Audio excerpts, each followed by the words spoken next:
नमस्कार।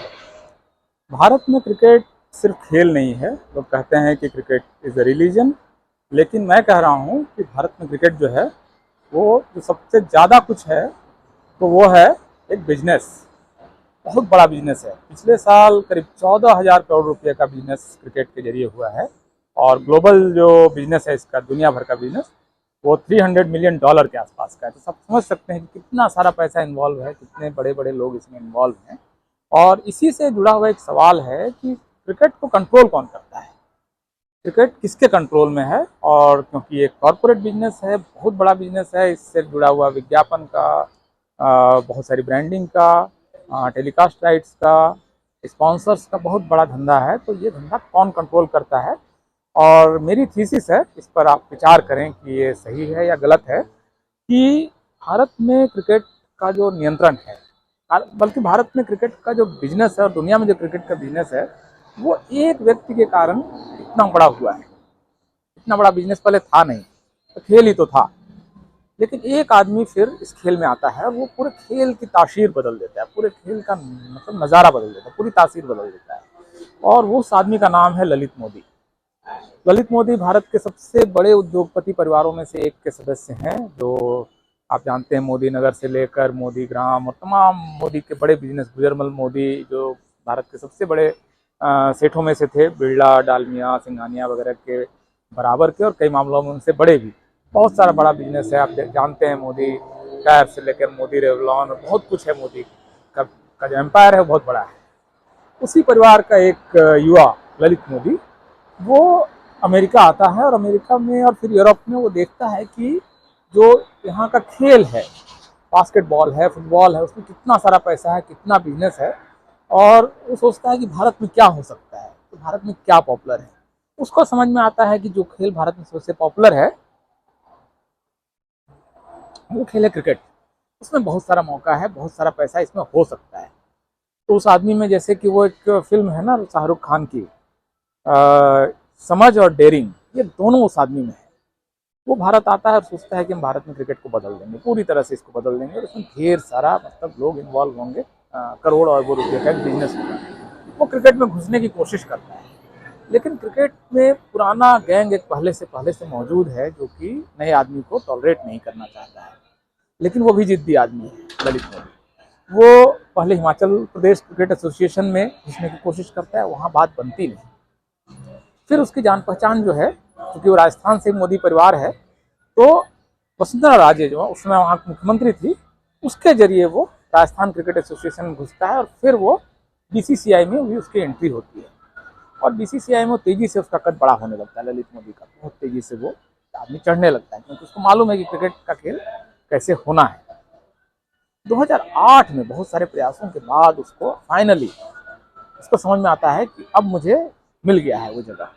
तो I found my mojo, इसको बोलते हैं कि उसको वो एक पारस का पत्थर मिल गया है। और वो T20 का एक क्लब सिस्टम भारत में इवॉल्व करता है, जिसको हम सारी दुनिया अब IPL नाम से जानती है, इंडियन प्रीमियर लीग। और वो फिर IPL में तरह तरह की फ्रेंचाइजीज क्रिएट होती हैं, अलग अलग राज्यों के, शहरों के क्रिकेट टीम बनती है, उसके बीच में टूर्नामेंट होने शुरू होते हैं और पैसा बरसने लगता है। ये है एक आदमी की समझ, जो कि इस आदमी की बिजनेस एक्यूमेन जिसको बोलते हैं, he knows how to make it big and he really made it big. तो जब वो आदमी, जब इतना सारा पैसा आने लगा, तो पुराने जो डॉन हैं उनको लगता है कि ये क्या हो रहा है। एक आदमी जो बीजेपी के करीब है, पुराने बिजनेस परिवार का, बहुत बड़े अमीर परिवार का बच्चा है, लड़का है, और वो खेल के नियम बदल रहा है। और इससे क्रिकेट में आप जानते हैं कि डेमोक्रेटाइजेशन शुरू होता है। आज की तारीख में आपको ये सारे प्लेयर जो दिख रहे हैं, वो रिंकू सिंह हो, वो अपने सूर्यकुमार यादव हों, कुलदीप हों, तमाम तो इस तरह के प्लेयर, बुमराह हों, ये सारे इसलिए निकल कर आए हैं क्योंकि IPL है और उसमें टैलेंट को बहुत ज़्यादा मौका मिल रहा है। बहुत सारा पैसा इसमें आ गया है, लोग मेहनत कर रहे हैं, जान लड़ा रहे हैं। और इतनी सारी टीमें हैं तो बहुत सारी प्रतियोगिताएं शुरू हो गई हैं, मतलब कंपटीशन शुरू हो गया है, टैलेंट पूल बड़ा हो गया कि इतने सारे टैलेंट पूल से लोग आ रहे हैं। पहले भारत का क्रिकेट आप जानते हैं राजा महाराजाओं के हाथ में था, नवाबों के हाथ में था, वही खेलते थे, उसके बाहर किसी को इजाज़त भी नहीं थी। अंग्रेज भी उनसे नहीं खेलते थे, राजा के अलावा कोई आएगा टीम में तो नहीं खेलेंगे। इसलिए पोरबंदर के महाराज को एक बार बुला के जो क्रिकेट नहीं खेलते थे, उनको इंडियन क्रिकेट टीम का कैप्टन बनाया गया था जब वो भारत आज़ाद नहीं था, उसमें इंडियन क्रिकेट का ये हाल था। तो क्रिकेट का डेमोक्रेटाइजेशन जो है, आईपीएल में पैसा आया, कॉर्पोरेट आया, बिजनेस आया, साइड इफेक्ट के तौर पर इसमें टैलेंट भी आया, खेल बड़ा होता चला गया। लेकिन ये बात बाकी लोगों को पसंद नहीं आ रही कि ललित मोदी एक आदमी क्रिकेट का अनजाना सा बंदा आकर इतना सारा कुछ कर रहा है, ये पसंद नहीं आ रहा था। तब उन्होंने एक षड्यंत्र रचा, और ये षड्यंत्र के केंद्र में एसीसी कंपनी के श्रीनिवासन और कई सारे लोग इसमें इन्वॉल्व हुए। कांग्रेस की सरकार थी, बीजेपी का एक आदमी चढ़ रहा है, तो सरकार को भी लगा कि इसमें थोड़ी बहुत हम अपना वजन रख देते हैं, तो लगातार फिर उनके बहुत सारे कार्यों को लेकर जांच शुरू हो गई। ईडी का इस्तेमाल आज की बात नहीं है, ईडी का इस्तेमाल कांग्रेस के समय की बात है। कांग्रेस ने ईडी बनाई है, और इसका सबसे बुरा इस्तेमाल जिस आदमी के खिलाफ हुआ वो है ललित मोदी। मतलब साउथ अफ्रीकन क्रिकेट एक टूर्नामेंट कराया गया, T20 का टूर्नामेंट, इसके लिए अगर पैसे दिए गए हैं बीसीसीआई, तो इस पर भी ईडी बैठी है। आप कल्पना कीजिए। तो ये इस तरह से उस पर 3 ईडी के केस लगाए गए, और उस आदमी को इतना परेशान किया गया, उसकी जांच लगातार, ये वो, कैसे उसने पैसे दिए, कैसे उसने कहाँ से पैसे लिए, सारा कुछ जांच के दायरे में आया।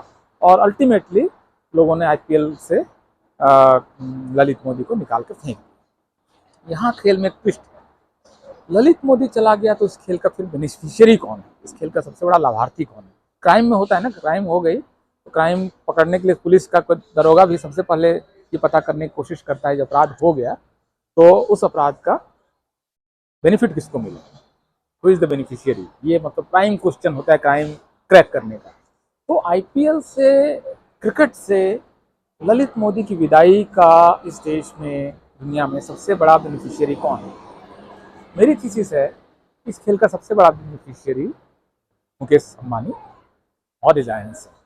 क्रिकेट में इतना सारा पैसा, इतना क्लाउड, इतना दम, इतने बड़े बड़े उद्योगपति, इतने बड़े बड़े क्रिकेट फिल्म स्टार्स और सारे लोगों का इसमें चूंकि बहुत तरह के इंटरेस्ट्स हैं, इन सब के बीच में क्रिकेट कौन कंट्रोल करेगा? वो आदमी बहुत कुछ इस दुनिया में कंट्रोल, इस देश में कंट्रोल करेगा। और आप पाएंगे कि इसके बाद आईपीएल में ललित मोदी के बाद, थोड़ा बहुत उथल पुथल के बाद, फाइनली राजीव शुक्ला की एंट्री होती है। वो चेयरमैन बनते हैं ललित मोदी के आईपीएल के। और आप पॉलिटिकल सर्किल में जानते हैं कि वो मुकेश अंबानी के आदमी के तौर पर दिल्ली के पॉलिटिकल सर्किल में उनकी पहचान है। और एक तरह से कांग्रेस के समय में एक बीजेपी के आदमी को हटाकर एक तरह का तख्ता पलट होता है, और जो क्रिकेट है इसका कंट्रोल कांग्रेस के नेताओं के हाथ में। और उसमें और कई सारे लोग इन्वॉल्व हुए, शरद पवार से लेकर बहुत सारे नाम हैं अलग अलग तरीके से। इसमें सब लोग षड्यंत्रकारी नहीं है, लेकिन उन सब के का मतलब क्रिकेट में बाद में स्टेक बड़ा होता चला गया। ललित मोदी को देश छोड़कर जाना पड़ा, और फाइनली अल्टीमेटली ये खेल आज की तारीख में आप जानते हैं, मुंबई इंडियंस से लेकर खेल के अंदर नीता अंबानी का कितना क्लाउड है कि मतलब क्रिकेटर्स उनके घर में शादियों में खाना परोसने तक जाते हैं। तो ये जो दम आया, इसमें क्रिकेट का बहुत बड़ा योगदान है। ललित मोदी को मौका नहीं मिला क्रिकेट को और बड़ा करने का। मुझे लगता है कि अगर उनको मौका मिलता, अगर वो मौका उनके पास होता, तो शायद ललित मोदी इस खेल को और बड़ा कर सकते थे। भारत में एक खेल एडमिनिस्ट्रेटर जिसमें डेयरिंग भी और समझदारी भी हो, इसका सबसे बड़ा नमूना जो है वो ललित मोदी है। ललित मोदी को आज भी अगर मौका मिले तो हो सकता है कि भारत में फुटबॉल को बड़ा कर सकते हैं। जब बड़ा हो जाता है तो फिर खिलाड़ी आने लगते हैं। भारत में टैलेंट की कमी तो है नहीं, मतलब हर जिले में एक एक मतलब ढंग की फुटबॉल टीम बन सकती है। ललित मोदी में ये दम है, ललित मोदी में ये समझ है कि वो इस खेल को बहुत बड़ा बना सकते हैं। उनको एक मौका और मिलना चाहिए, मेरा मानना है।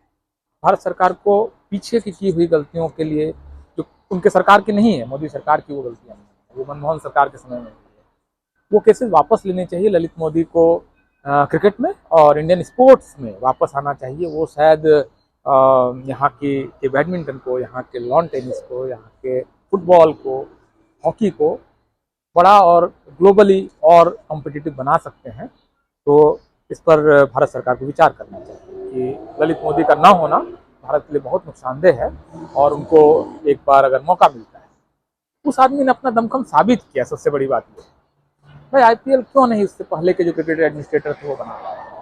खेल तो वही था, छोटा फॉर्मेट का भी खेल हो ही सकता था किसी भी समय, वो काम ललित मोदी ने क्यों किया? ललित मोदी ने इसलिए क्यों किया कि ललित मोदी को खेल को समझ, ये खेल समझते हैं, खेल का पैसा समझते हैं, खेल का बिजनेस समझते हैं और खेल का मिजाज समझते हैं।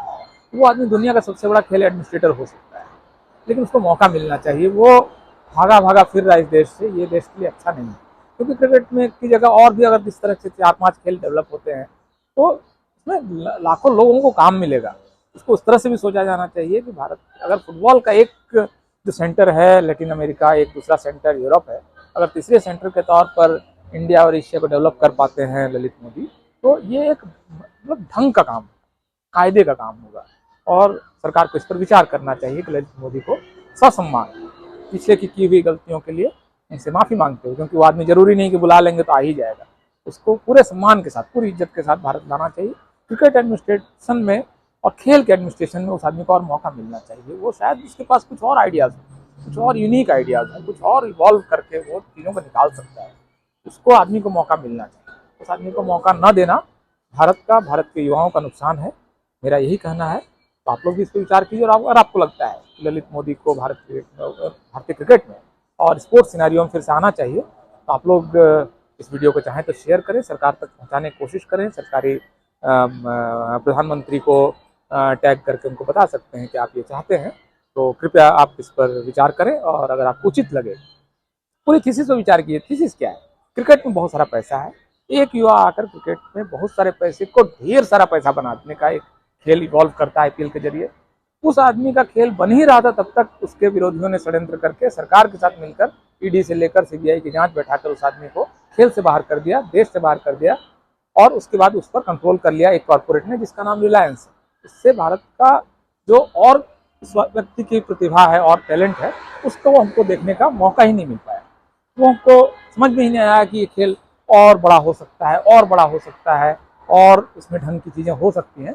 तो चूंकि ये हमको देखने का मौका ही नहीं मिला, तो अब मौका मिलना चाहिए। भारत सरकार एक मौका दे, ललित मोदी को करके दिखाओ, नज़र रखे। सुरक्षा एजेंसियां, जांच एजेंसियां, तमाम इनकम टैक्स, ईडी जांच नज़र रखे उस पर। और क्या घोटाला किया, उस पर कोई अभी तक कोई सजा भी नहीं सुनाई गई है। उस पर ढंग से उस चीज़ों को मेरे ख्याल से किया जाना चाहिए। तो आप लोग इस पर विचार करें। और मैं चाहता हूं कि ललित मोदी एक बार फिर से भारत आए। शुक्रिया, धन्यवाद।